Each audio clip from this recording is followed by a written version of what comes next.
Worried by the prevalence of drug abuse and gender-based violence, the Northern Governors' Wives Forum has pledged to intensify efforts to address social vices in the region.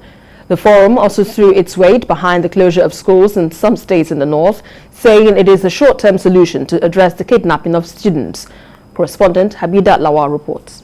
The Nigerian education system is in deep crisis on multiple fronts, especially in the areas of access to and quality of education.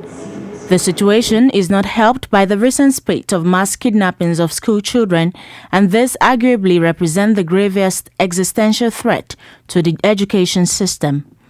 Between December 2020 and March 2021, more than 600 children were kidnapped while in school in separate incidents.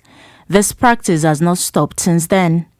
More worrisome is the fact that the heightened insecurity is predominant in northern Nigeria, which is already the most educationally disadvantaged region. Of the estimated 10.5 million out-of-school children in the country, 69% come from the north, where cultural practices and economic deprivation limit children's active participation in school, particularly females.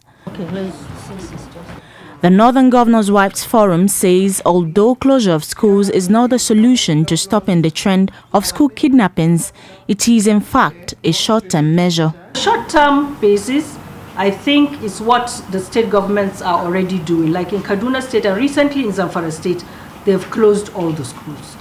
That is a short-term solution. It cannot be sustained that way because we must get our children to school.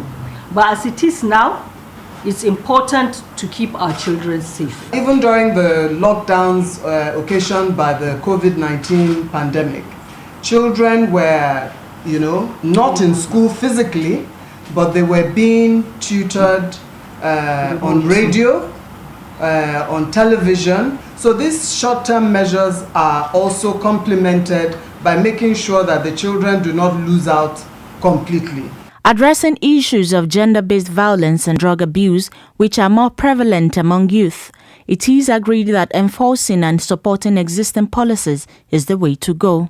We engage the states and ask them to bring those children into spaces where we can share the framework, ensure that they have basic literacy and numeracy for an interim period. They have skills, including life skills, through sports.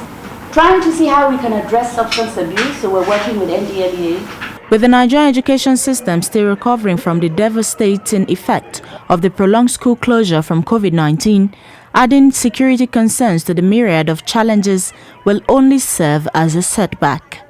Habida Lawal, TVC News, Abuja.